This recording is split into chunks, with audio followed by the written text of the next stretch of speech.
Welcome back to another episode of the Accounting Leads Now podcast. We have an incredible guest joining us today. The introduction is going to be hard not to give away who our guest is, but I'm going to do my best getting through it. So today we have a member of the top 100 most influential in accounting today, host of one of the top 5% most popular podcasts on the planet, and the guy who pulled over to a phone booth before cell phones existed to call his wife and tell her he was quitting his job to become a CPA.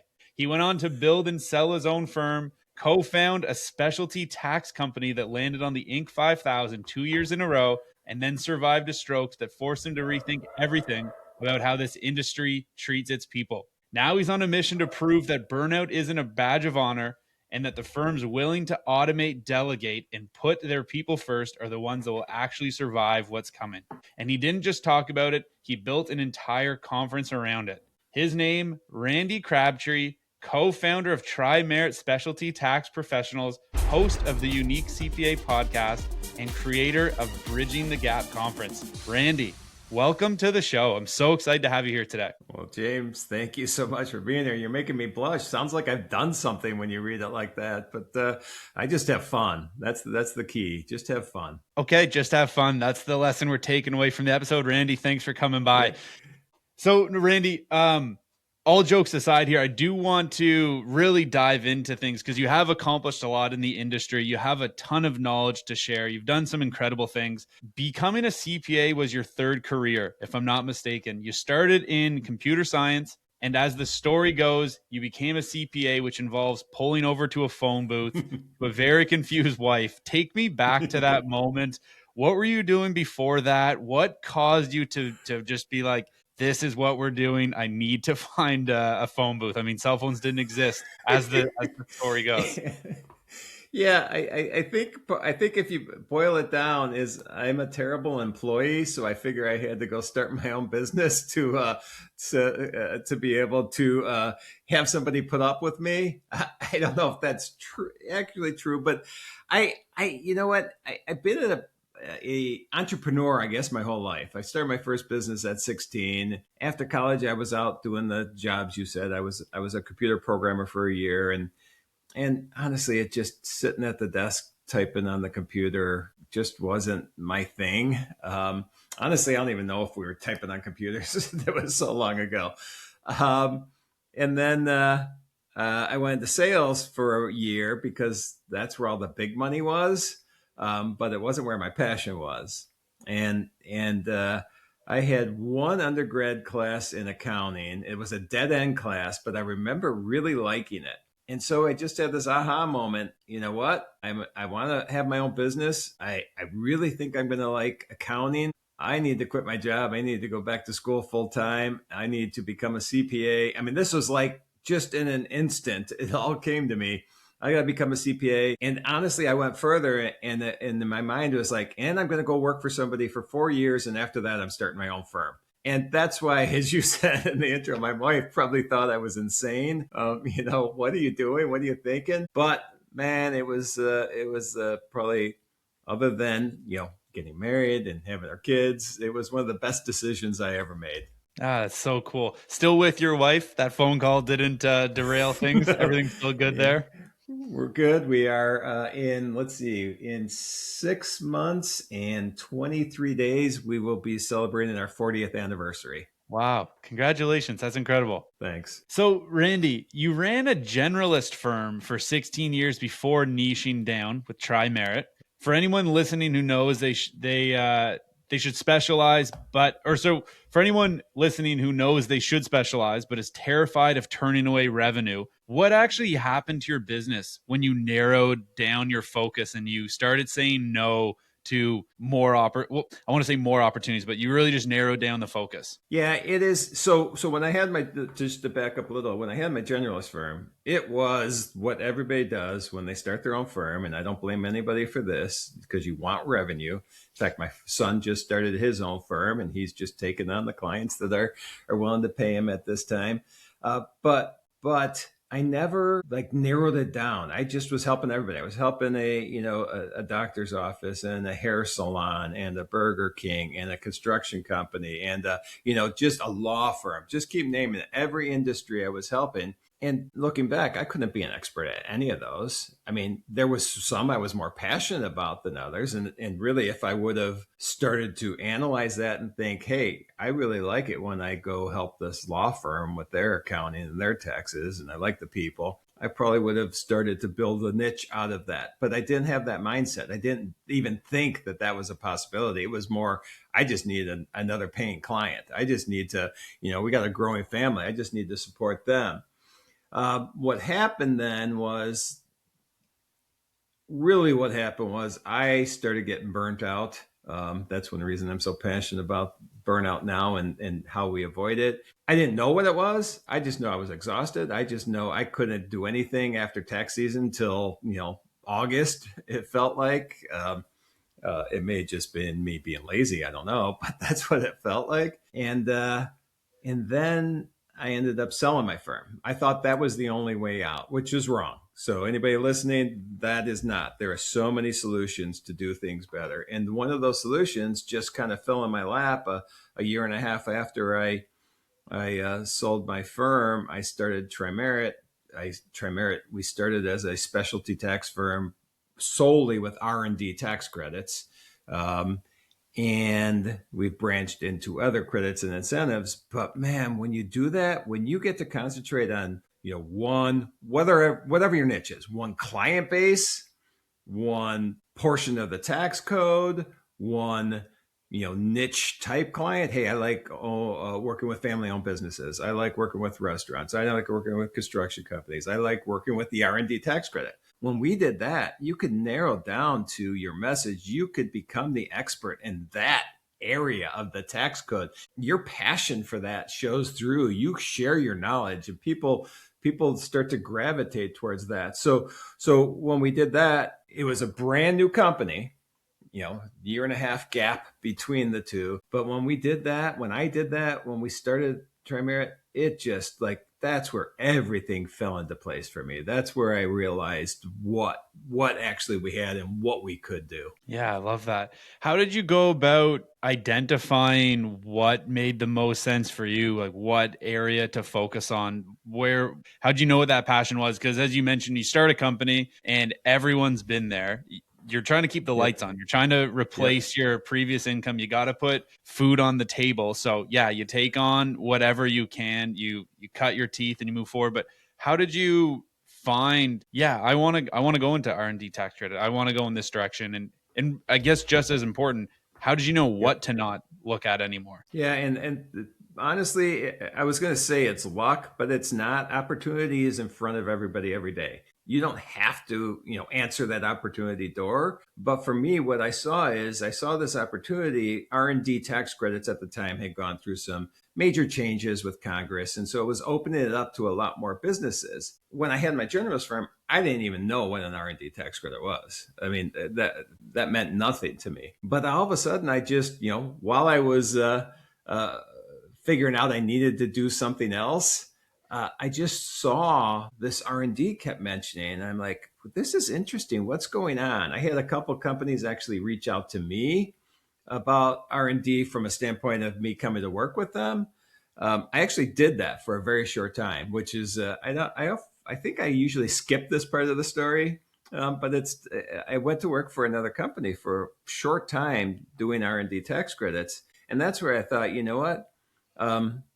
Go back to what we talked about at the beginning. I have a hard time. I'm a good employee. I have a hard time working for other people because I just see I'm an idea person. I think if I had to, I don't like labels like this, like you said, influencer or whatever. But I think I would be, if you looked at like EOS system or whatever these systems, and I don't know that well. I'm a visionary. I think that's really what I am. I see things. And I saw opportunity that they weren't taking advantage of. And I'm like, all right, I'm going to not just keep pounding my head on the door and saying, hey, you should do this. I'm just going to start my own. And so it was luck. It was seeing an opportunity. It was seeing that the opportunities were not being taken advantage of as well as I thought they should by other people.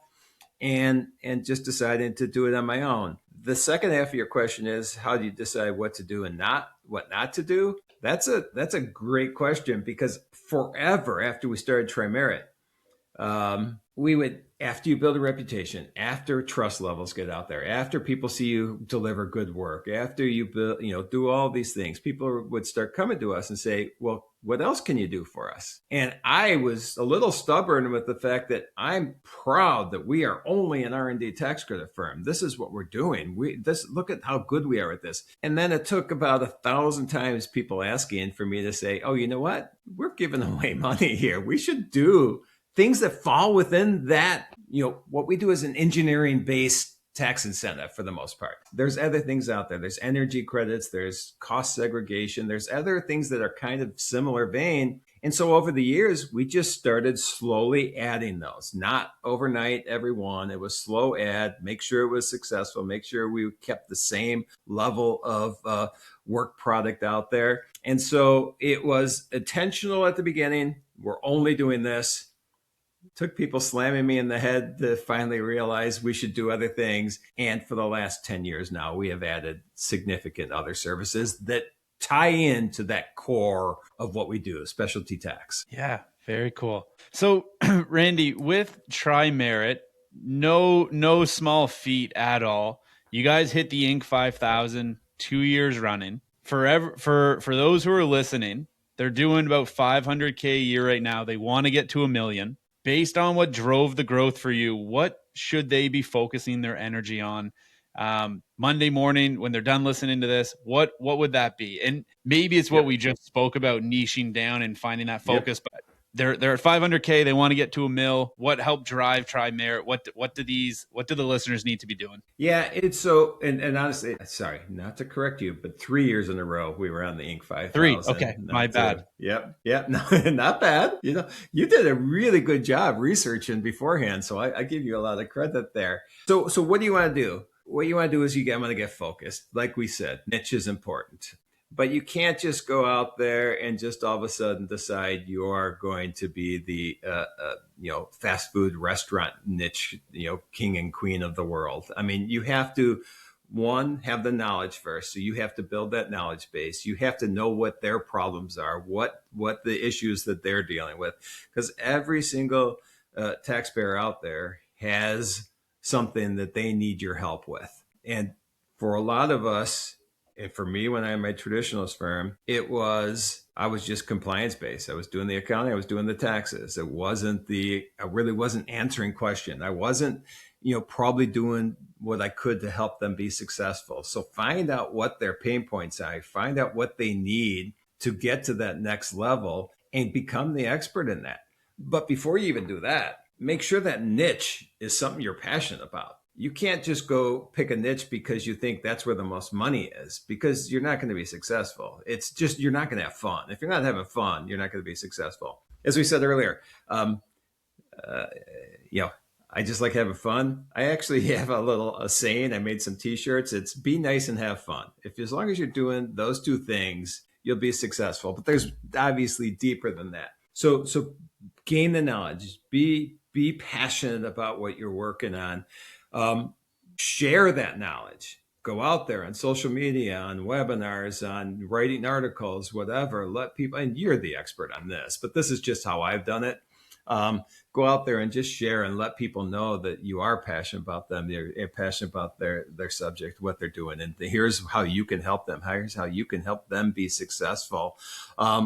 If you do that, and that's not an overnight. Monday morning, they can start doing this after they listen to the podcast, but it can be as fast as you want, but you're not going to go tomorrow and you're going to cut out every client that's not a fast food restaurant, if that's your niche. It's just not going to happen. So there's this slow transition. As you add new clients, we're going to add it in this niche. We're going to, continue to support them with things that they don't even know they need sometimes. And so it's just that. It's the passion for the client base, the knowledge that you're gaining and sharing with them, and the solutions that you're solving. I'm sure there's more than that, but I actually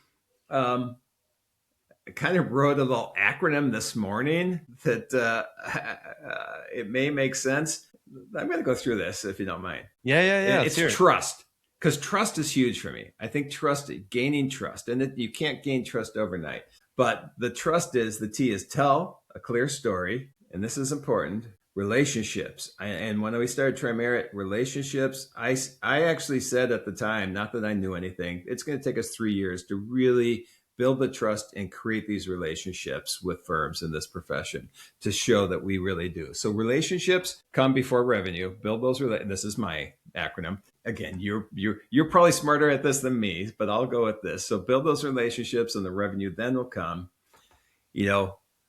Have this unique value. So that's the U. The unique value is, we were putting money back into their pockets with R&D tax credits, which nobody knew about really. That we'd go to clients and we'd say, hey, you've got a credit out there for designing this new product or developing this new software. People didn't know it. Was that unique on its own? A little bit, because it was not well known, but have some unique service that you're doing for them, and again, share that. And then service. This is a no-brainer, but everybody says we have the best service out there. And how do you define that? I think relationships are a big part of service, knowing that you're there for them. So the service part of it. And then for me, and if anybody's ever, I guess, seen anything I do, community is important. So building the community around what you're doing, I think, is good. So think, that was the hard one to get the T in. Think community, not transactions. So think building this community. So for me, trust levels are unbelievably important. I've never written out an acronym before for any podcast. I did it for you, James. Hopefully this works out well. So I'm honored. I appreciate yeah. it. Randy, on a more serious note, taking a pivot here, and if you don't want to talk about it, we can totally brush by it. But I think it's pretty big in your story. You had a stroke in 2014. A lot of firm owners listening are grinding 80 hours a week right now. They're in tax season. They're up to their eyeballs in work, and they can't see another way. What are the warning signs that you missed, and what should listeners who are in that position right now, what should they be watching for themselves to avoid those ditches? Yep, that's it. Believe me, I'm an open book. I'll talk about anything, and maybe too much sometimes, but we'll see. So warning signs. The warning signs that you're deep into burnout or starting burnout, and then even going deeper, is one, and boy, every accountant's going to say, "Oh yeah, I'm there." You're tired. You're just exhausted. Especially right now, you and I are recorded on April 2nd. It's the tax season in the U.S. at least. I'm not sure the Canada tax season rules. Hopefully, they're better than the U.S. You're in Canada, right? And yep. I know your listeners are everywhere. But you're tired, you're exhausted, and that exhaustion, that tiredness is now turning into cynicism, and you are just you have a client call and you're just, I don't want to deal with them. You're getting an email and it just you're just negative about everything going on. So you're tired, you're cynical, you're being negative. And then, another surefire sign is you're waking up at 3 a.m. thinking about tax returns or thinking about accounting, which everybody does. But if you tie all those things together, that's a good sign. That's a good indication that burnout is kicking in. And here's the real negative part with us as accountants is we don't listen to those signs at all. What we do is we say, I've got deadlines.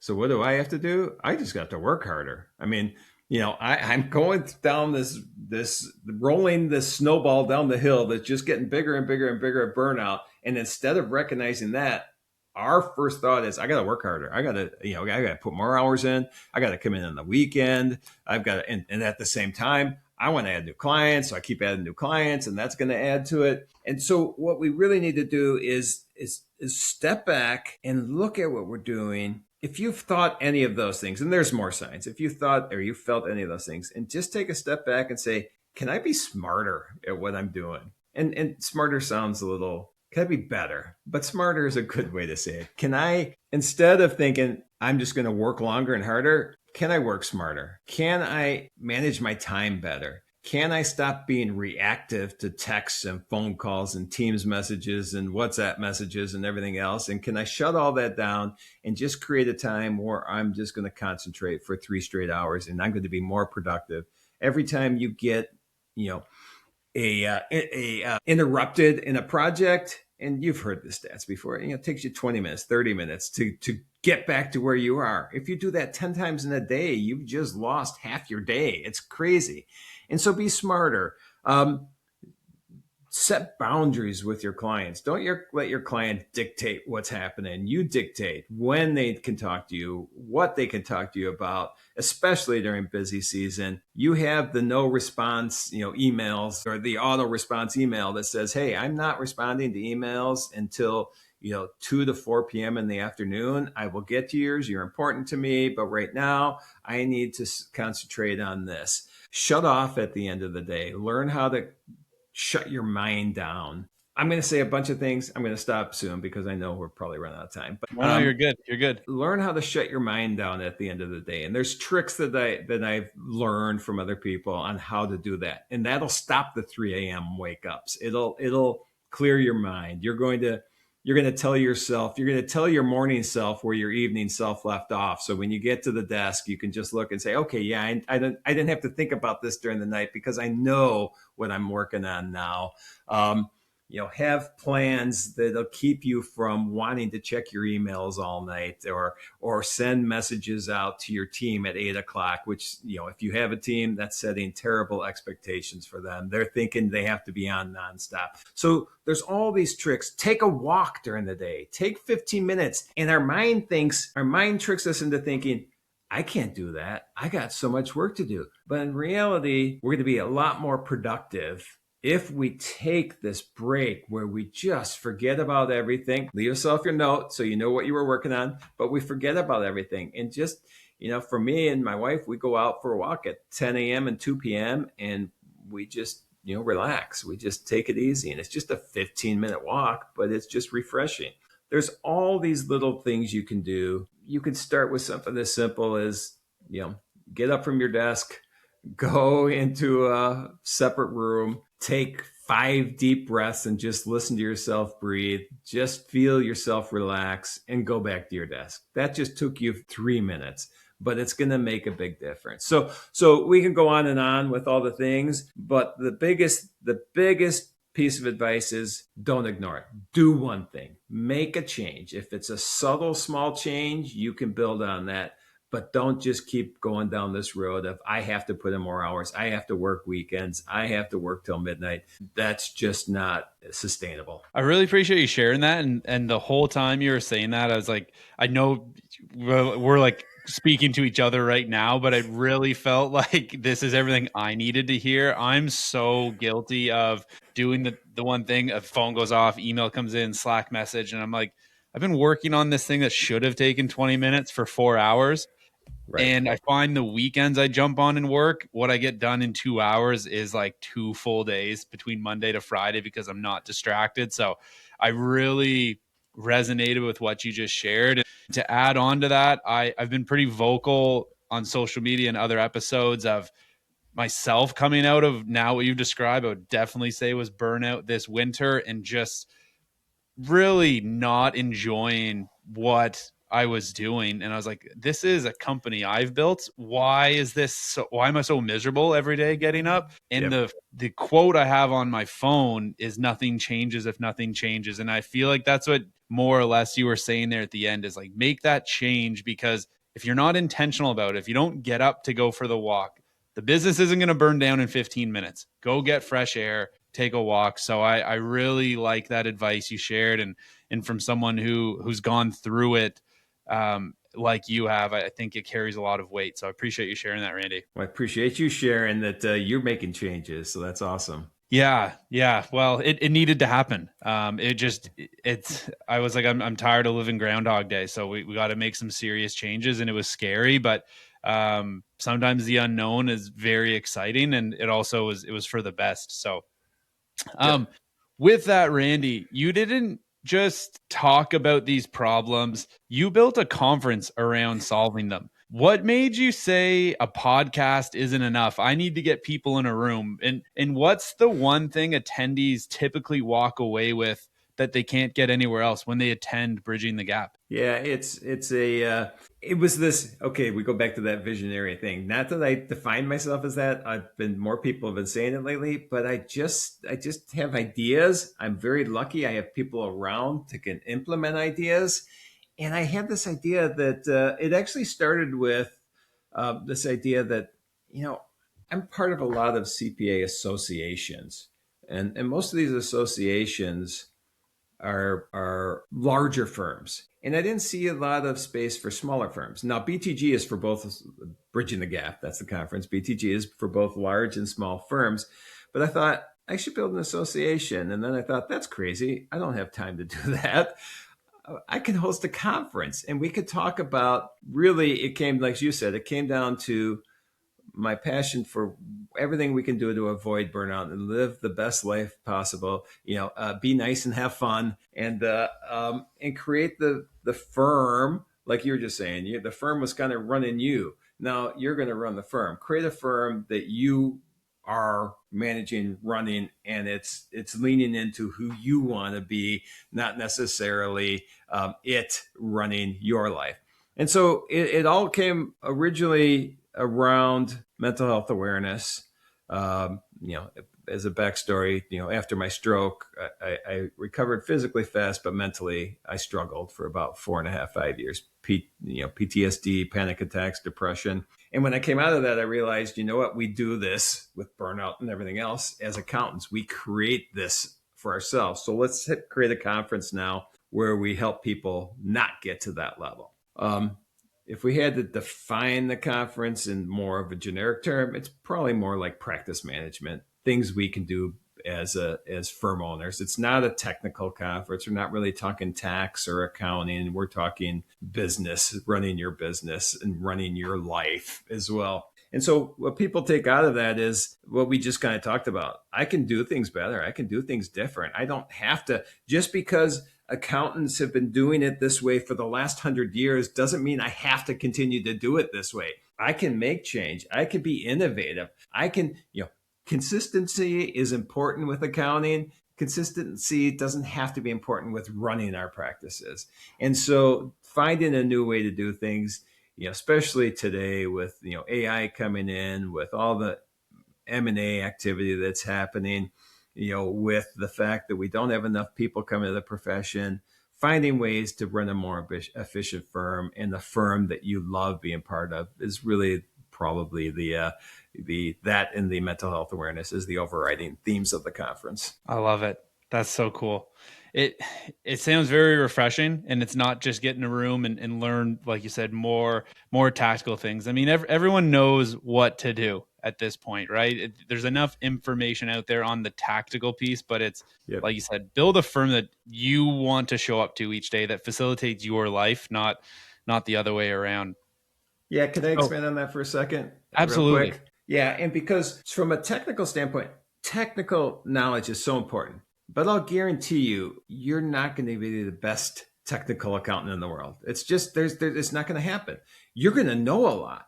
But what you can do is you can have the most empathy. You can be the most vulnerable. You can be you can lean into these, at least the most in your organization or how you want to be. You can lean into these other. You can be a better communicator. All these things that are going to differentiate you, because even though we are the best R&D tax credit firm in the world, that's not going to differentiate us, because what's going to differentiate us is all these other things. And so that's what we try to do with this, is differentiate you, but also just make you a better firm, a better person. I love it. That's great. So for anyone, Randy, who's listening, who's thinking about building community or events around their firm, whether that's client events, local meetups, whatever it is, what did you learn from building Bridging the Gap that you wished that you knew when you started? Yeah, it's tough, especially if you're looking at a conference. You need other people around you. That's part of community, is just within your firm too. You need others around you to help support you. But you can do this simply. And I've heard people in the profession do this. Just set up a dinner and invite people that you enjoy being part with, whether it's your clients or whether it's potential clients. Set up you know, a meetup at your local craft beer bar to people that you know have a passion for craft beer as well, and you're going to get them in there. Just start doing things that you enjoy doing, that you find like-minded people that are going to be part of doing, and turn that into some kind of event. It's pretty simple to start with. You know, a friend of mine just texted me yesterday. He's going to be in Chicago next week. He said, hey, you know, let's get together for dinner and invite some people. And I said, hey, you want me to invite, you know, people we both know or what? He goes, yeah, to anybody. You just pick. So I'm inviting people that I think he knows some, he doesn't know some, people in the community, and we're just going to get together and there are people in the profession. And now we're going to create our own little new community of 5 or 6 people that probably all haven't sat at a table together, and we're going to do it. So just as like I said, with go for your walks, just start, make a change. With this, just start. Set up a dinner, set up a meetup somewhere, even if it's just a Zoom call to start to get a comfort level. But just do it and find people that you enjoy hanging out with, and it'll grow from there. I love that. It's I guess it's so easy to tell yourself all the reasons not to do something. Like you don't need to start a Tony Robbins event tomorrow with thousands of people in a massive team. It could be as easy as you said, just go to the local brewery, go to a local restaurant, couple people, and then each time it can get a little bit bigger. That resonates a lot. So two final questions for you, Randy. You've been very generous with your time. If the reputation and network you've built over the last 30 years disappeared tomorrow and you had to generate new business from scratch, no warm intros, no brand recognition, what would you do in the first 30 days? Wow. That's a stumper. I'm old. I'm not looking to do, I actually am probably looking to do something new. But if nobody knew me, if I'm just going out there, I think what I would do, well, one, am I going to be in the accounting profession, or what am I doing? I get to pick what I'm doing. You pick the destination here. Oh, wow, this is amazing, because I've done this before. I built well, with someone else, a craft beer bar when I knew nothing about building a craft beer bar. Awesome. But what it is just finding that, going back, I said this before, but finding that passion.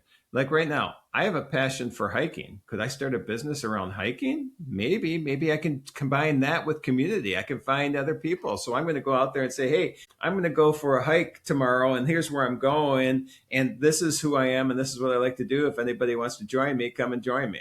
And just start getting that passionate thing out. I love working out. Am I going to build a business around that? I'm not going to build a gym, but I can build a community around that. So, hey, I have a gym in my basement. Maybe I put something out there that says, hey, if anybody wants to come and work out in my basement. That sounds a little weird, doesn't it? But I could do that. I would just get that thing, find that thing that lights me up, start communicating that I'm doing this and this is it. And then we can go deeper into it. It could be, hey, I'm going to be well, one thing I am leaning into more is keynote speaking. You said I can't have that because that's something I'm already known for, but we could build up to that. Maybe my keynotes now are about family or something like that. That's not something I do. And now I'm going out to a new community to do that. I'd find the people in that community. I find people that are passionate about that. I'd find ways to get connected with them. I'd share my knowledge on, why family is so important, and then just see if there's something that I can build a business around with that. Yeah. Fantastic advice. What I'm hearing is just put yourself out there. Just make it known of what you're doing and find the community who wants to grow with you. So last question for you, Randy. Someone's driving to their firm right now. Tax season just wrecked them. Maybe they're still in it, depending on when this episode drops. They're running on fumes. They know something has to change. They've got an hour today to start fixing it. What do they do? Look at the clients you're currently working with and make a list of all of them. And when you're going down that list, you can make a check mark. I enjoy this industry.